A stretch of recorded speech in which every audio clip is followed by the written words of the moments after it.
when I came here this season, I saw a lot of girls like you, and I was like, wow, this is fantastic. And then I had the idea in my head about this woman empowerment. I think that, yeah, it's mostly a men's sport.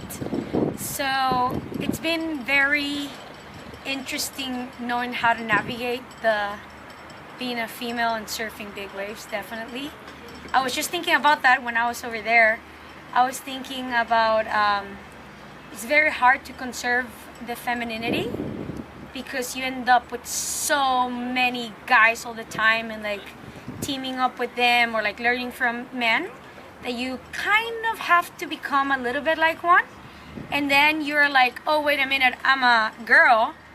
And especially when somebody treats you like a girl, they're like, you don't know how to do this, you're a girl. And you're like, yeah, I'm a girl. And then you're like, is that an offense? Is that something good? And that's something that I've been always like struggling with. Like, do I have to act like a guy to be accepted? Or are they gonna accept me because I'm a girl and they let me do some passes, you know? Like sometimes it's like, okay, she's a little girl, doesn't matter. So sometimes it's like good, sometimes it's bad. But lately I've been focusing, like I want to focus on showing my feminine side in big wave surfing, because I think that if you just showcase the masculine side, that's what's been happening lately in the big wave scene of the girls. Everybody just took their route, like let's just follow the guys, like by the outfits that we use, the gear, the boards, just like the man. And then the sport hasn't grew substantially, and the brands don't think that it's a profitable sport. So there's not many big wave surfer girls.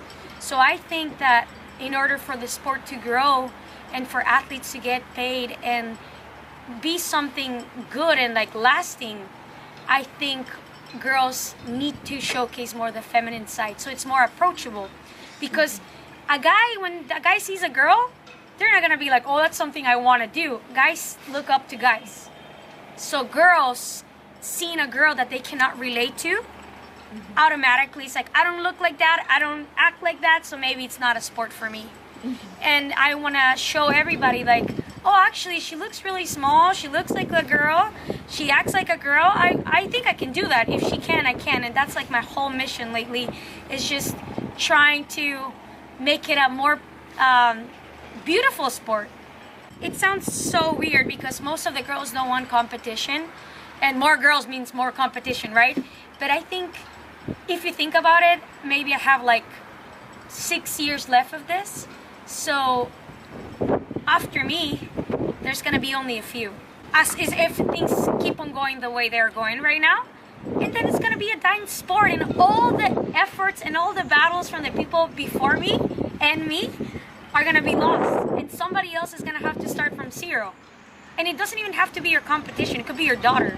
Yeah. You know, it could be my daughter starting from zero, learning from guys, doing this, having a guy mentor, having the same problems that we all did. Because like in Hawaii, there's maybe like 10 girls that surf big waves. Really? Like that really surfs big waves, yeah, like 10. Wow. And I think here there's like 4 or 5. It's less. It's less. So in all over the world, I don't think there's more than 20.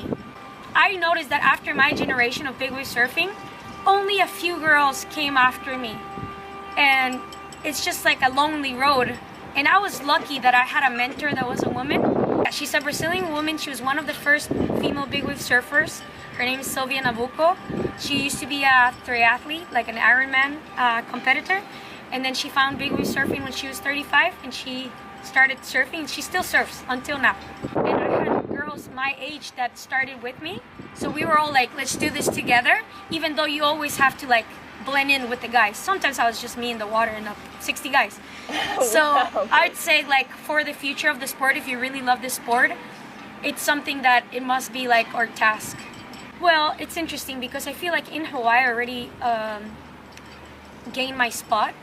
Everybody already knows me in Hawaii. So if they see that I'm going for a wave, they're like, yeah, they respect me. And it's just like I already paid 10 years over there to be accepted.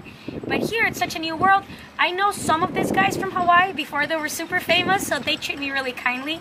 But there's some other guys that are like very suspicious, you know, like, oh, who's this girl? What's she doing in Nazareth?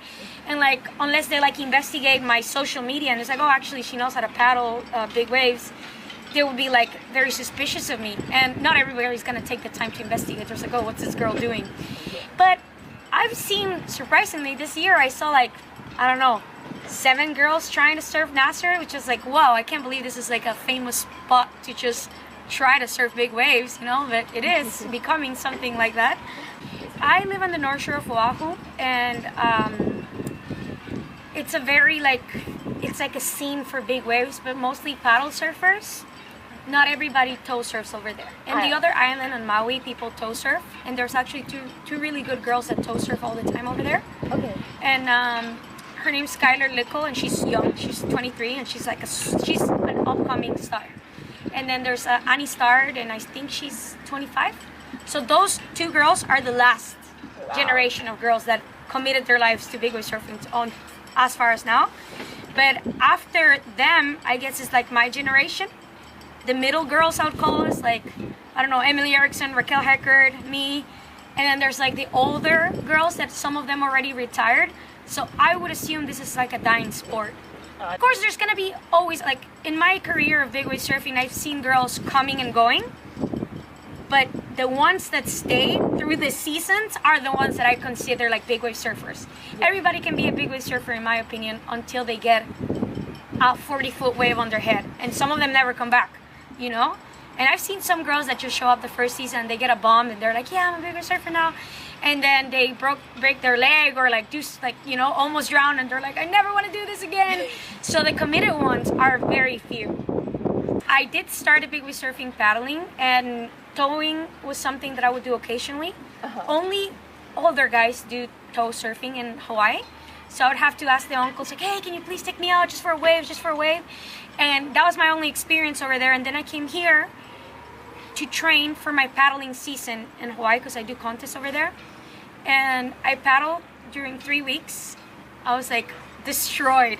One of the last days, I called one of my old friends that now he's like super famous big wave surfer. I guess I'm not gonna mention his name. Okay. But so I was like, hey, yo, you owe me a favor, because I used to take care of you when you were a little grum. And then he was like, okay, yeah, sure, I'll take you out. So he took me out and I tow surfed, and it was like a land board. It was like nothing like very well prepared. And that was the first time I was actually like, I want to do this, you know, like I want to have a jet ski. I want to do the whole thing. And then when I went back to Hawaii, I try to tell the girls, like, this is what we have to do to take it to the next level.